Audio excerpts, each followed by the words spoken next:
Hello from Columbus, Ohio. I'm Scott Foltz alongside Jason Dye. Those stories plus, the Irish keep on rolling, the Southwest Classic heads into Arlington, and a Pac-12 matchup in the Golden State. All that coming up after this. You're watching Sports Talk on CFC, so stick around.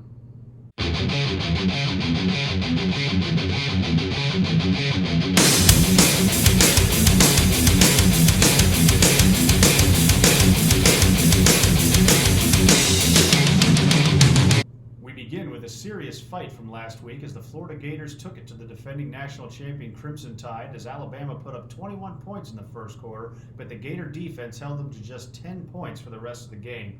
The Gators came alive too late in this game, falling by just 2 points after a failed two-point conversion attempt. Are the Gators that good, or are chinks starting to show in Alabama's armor? Yeah, I do believe there's chinks starting to show a little bit. Florida was prepared, and they were playing Alabama in the swamp, and inspired SEC football. It was Titan versus Titan in this game. Really good game to watch. Nebraska's woes continue as the Huskers fall to Oklahoma. Scott Frost's team just can't seem to find any traction with a 2-2 start to the year. Yeah, and give some credit to Scott Frost in Nebraska. They did play Oklahoma pretty hard, and I really think that Oklahoma should have put Nebraska away early, but didn't. But they did find a way to win. The Nittany Lions roared as Penn State handed Auburn their first loss of the season. This game was very evenly matched as both teams only scored once in each quarter, but Penn State's were all touchdowns, while their defense held the Tigers to a field goal in the first and fourth quarters. This was a fantastic game to watch. Both Sean Clifford and Bo Nix were fantastic, but that Penn State defense really was able to do something special and keep Bo Nix out of the end zone. And obviously in whiteout conditions, that's a hard win to try to beat Penn State. In Beaver Stadium in a whiteout, it's nearly impossible. Notre Dame doubled the score on the Boilermakers as Purdue falls for the first time this season behind 2 interceptions and a stout running game from the Irish. Yeah, and I picked this as an upset game. The way Notre Dame had been playing, I really thought Purdue was going to pull it out. And the game was closer there, but yeah, Brian Kelly must have said something to his team because they found a way to pull away late. And turnovers will get you. Yep, every time. Looking at some other upsets from last week, Fresno State went over UCLA in a squeaker, winning by a field goal in a game that was mostly played in the air. Yeah, and hats off to them. UCLA had been playing their tails off, obviously beating LSU, but you gotta finish all 4 quarters. Mm-hmm. The Black Diamond Trophy will stay in West Virginia for another year as the Mountaineers put up 24 points in the first half against Virginia Tech, but the second half belonged to the Hokies as they held West Virginia to a field goal while scoring 2 touchdowns of their own, but it was too little too late for a scrappy Virginia Tech team. Yeah, and this Virginia Tech looked to be down and out in this one early, but started to come back and almost had it, but I think giving them one more quarter, which you only got 4 in football, but giving them a 5th quarter, I think VT comes back and wins that game. Absolutely. BYU remains unbeaten as they host Arizona State, with the Sun Devils turning the ball over 4 times, twice on the ground and twice in the air. Are the Cougars really this dominant, or did ASU just fall apart here? I think you're going to have to call it both. BYU's been fantastic, and then on the other hand, Herm Edwards and then Arizona State Sun Devils. You can't turn the ball over to nobody. The Miami Hurricanes just can't seem to get anything going this year as they fall to Michigan State by 21 points. The Spartan defense holding the Canes to just 52 yards on the ground and 4 turnovers told the story of this one. Given Miami's troubles this year, can this really be called an upset when Sparty came in undefeated and left undefeated? I will say, because on paper this was supposed to be the game maybe that Michigan State was supposed to lose, but they've revamped everything up there, and it seems like this Michigan State train has just been unstoppable. And to go down to Miami and beat Miami at Miami, once again, that's huge. Yep, Sparty should be a serious threat in the Big Ten East this year. Yeah. This week, the Irish travel to Wisconsin as the Badgers come off an early bye week to face an unbeaten Notre Dame that keeps finding ways to win and shows no signs of slowing down. Do the Irish stay unbeaten, or will the Badgers be the ones to stop their momentum? Well, it was nice to see that Wisconsin running game start to get back to Badger style. Pass game was a little bit lacking. Wisconsin defense getting consistent 3 and outs. I think that's going to be a big time problem for Notre Dame. and also they're dominating time of possession. Despite the struggles, Notre Dame is staying consistent with the wins. They're finding ways to win. I mean, they beat Florida State. They come, and they just keep finding ways to win, which is good. Mm-hmm. But you're going to have to really turn it up if you're Notre Dame here, because you've got to find a way to keep that Wisconsin running game from getting going. And I know we say it almost every game, but the turnover battle, you've got to find, if the pass game is not doing so well, you've got to find a way to step in front of these receivers and get into that quarterback's head. The other thing that we're looking at here, Jack Cohn used to play for Wisconsin, so he just transferred to Notre Dame this year. So there might be a little animosity there. You're going to see former teammates, kind of they're going to be barking. I think this is going to be a great one.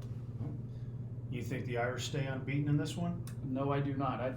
I like Wisconsin in this game, 27-17. All right. The Southwest Classic will be decided between two undefeated teams, as Arkansas will host Texas A&M in Arlington, Texas for this neutral site game. The Hogs and the Aggies are both going strong at this point in the year, but something has to give. Arkansas has been playing very smart on both sides of the ball, and they're looking to focus that run attack just like in the Texas game. Now, however, the Aggies, on going to the Texas A&M, the Aggies lack offensive firepower, but they have made up on the defensive power side of the ball there. They gave up just 260 yards to Colorado, just 122 to New Mexico. That gives them a good edge because Arkansas is going to come out fired up in this game, ready to go. Texas A&M, they have to execute in the red zone, and they have struggled with that big time. And you really don't want to let Arkansas stick around. They might sneak up and get you. So it sounds like you're taking the Hogs in this one. No, but I'm taking Texas A&M. They survive against Arkansas 23-20. Close one. The Stanford Cardinal host UCLA. The Bruins looking to bounce back from last week's loss to Fresno State.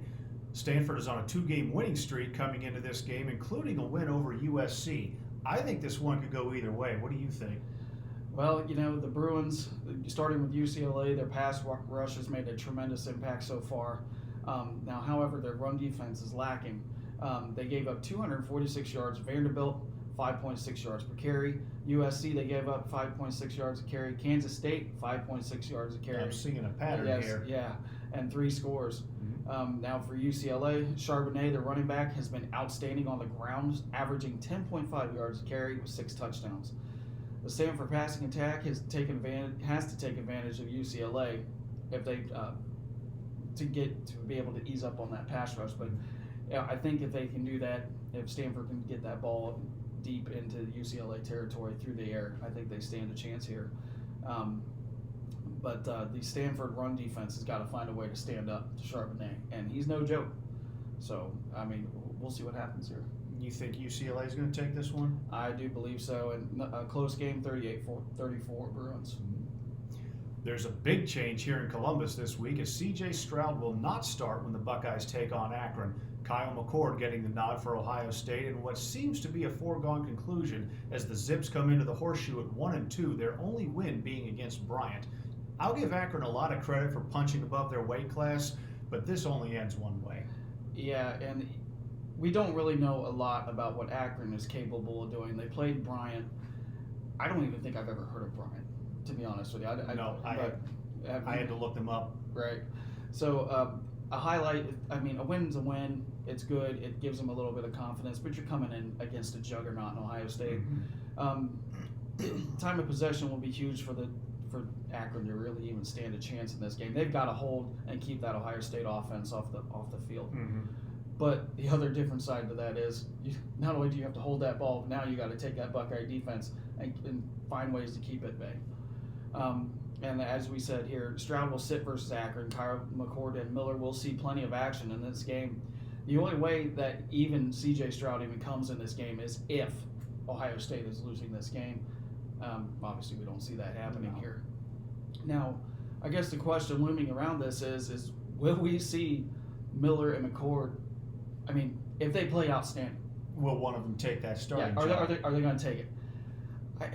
It's hard to tell. We've seen Stroud do some great things. We've seen Stroud do some not so great things. He passes the ball high. He does get anxious, but he's made some tremendous throws. He has. I really think in this game too, you're going to see maybe the Ohio State offense kind of feature the run-pass game a lot. I think maybe you'll see Travion Henderson, them guys start to catch some balls here too. But on the defensive side for Ohio State, this is a serious tuner. This is where you want to get these guys confidence, attacking Akron, for tackles for loss every time. It's just going to be, if we think how it's supposed to go. Get in the backfield, rip it on offense, put the pedal to the metal, no holds barred. This should be a slaughter. So I'm guessing you're not taking Akron in this one. No, sir, I am not. I like Ohio State 59, Akron 13. Wow. All right, and we're going to toss it over to Jason for this week's AP polls. We take a look at this AP poll here, starting with the champion. Alabama defeats Florida in the swamp. Nick Saban did make a nice little comment. He's like, hey, I just don't want my team to be ordinary. Here's my thing, Nick Saban. If you want your team not to be ordinary, then you have to crush everybody by 50. And that even goes against your rivals in Florida. You want to not be ordinary? Crush them by 50. You want to not be ordinary? You got to beat Georgia by 50. You got to win out by 50. I mean, that's not ordinary. But if you just keep winning, Bama has nothing to worry about here. And then moving on, number 2, Georgia.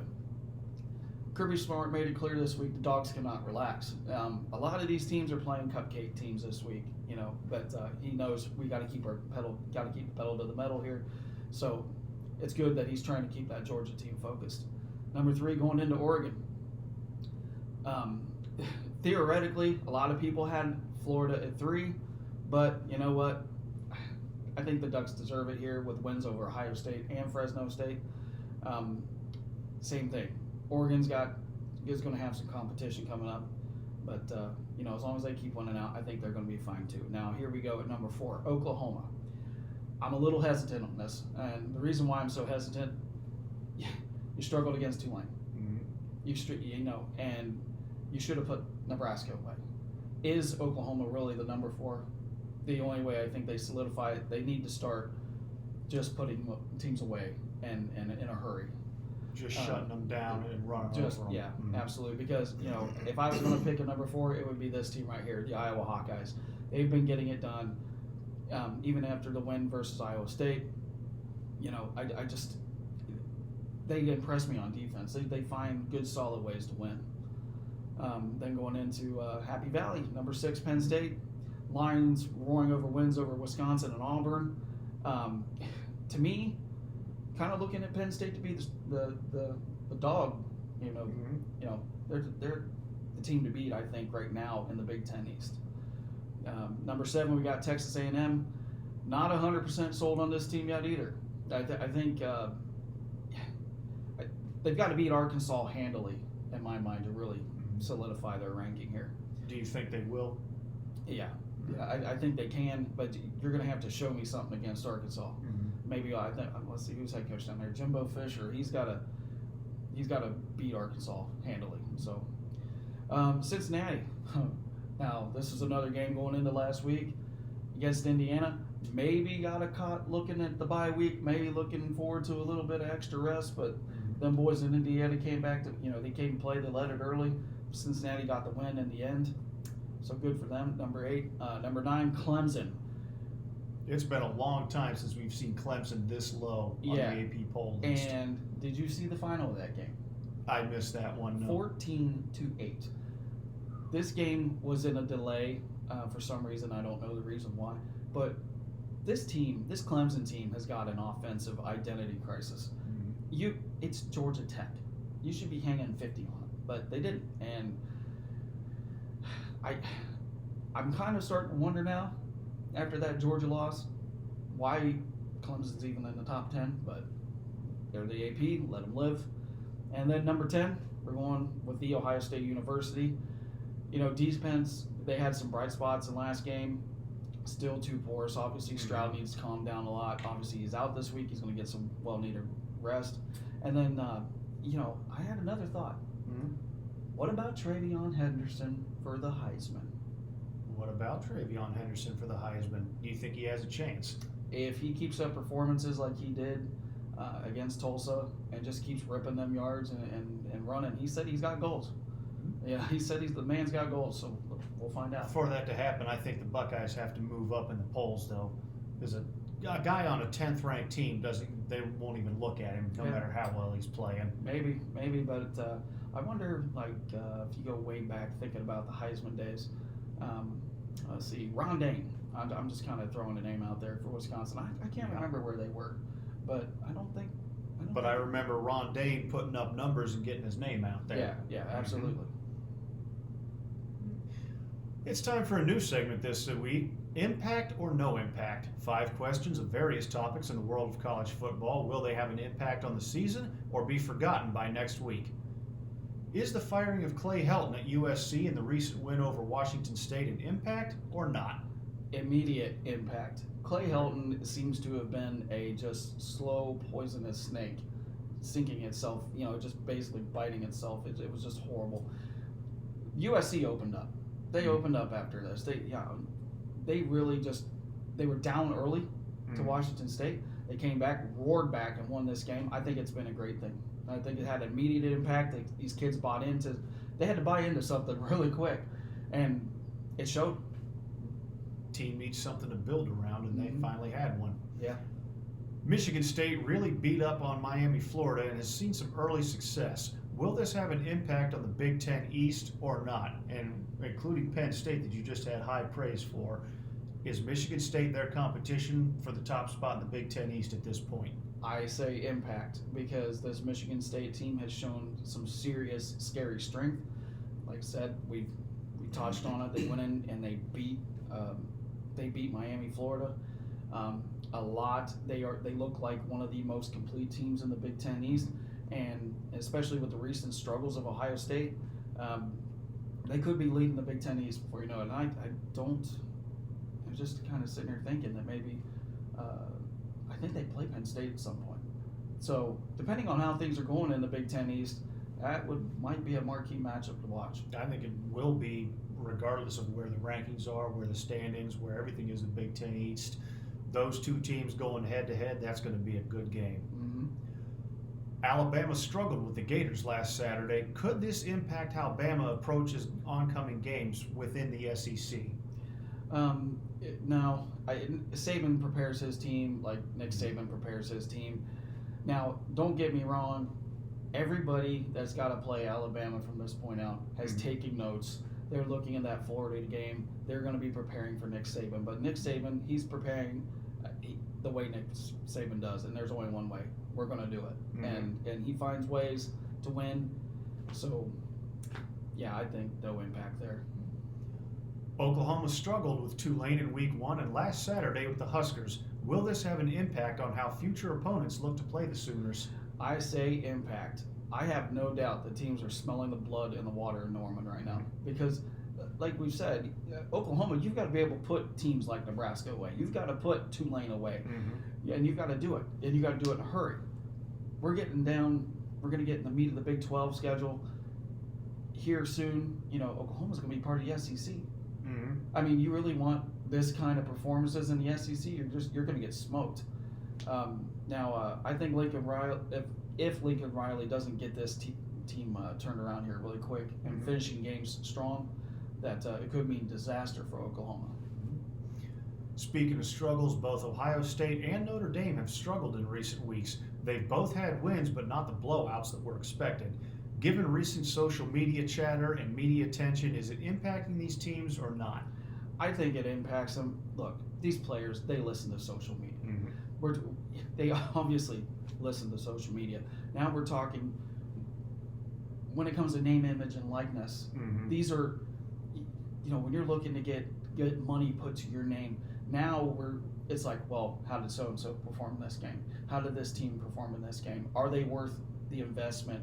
And that's where this question really leads me to just talk about it. I think it's hard for, especially nowadays, to quiet what's going on the news, what's going on Facebook, what's going on Twitter. And I think it has an impact all the way around. No matter how hard you're going to coach us now for these kids to not listen, they're going to find a way to listen. Their friends are going to tell their friends who are going to tell them. they're going to see people off the street, and it comes around. So and social media is so penetrative anymore. Everybody's got a Facebook, a Twitter, Yeah. TikTok, a Snapchat, an Instagram, every other thing. Yeah. And the top tier players like your CJ Strouds, like your Hendersons, the sports media does nothing but talk about them. Yeah. On radio, on television, everywhere. They can't get away from it. Yeah, and and now at Notre Dame with Jack Cohn, he hasn't been. I mean, he's been okay, but up there in South Bend, they're talking about it. They want better. They want it, and they want it now. Yeah, South Bend lives and dies by Notre Dame football in the fall. Yep, absolutely. And that's our show for this week. We'll see you back here for week 5 with more predictions and analysis. You've been watching Sports Talk on CFC.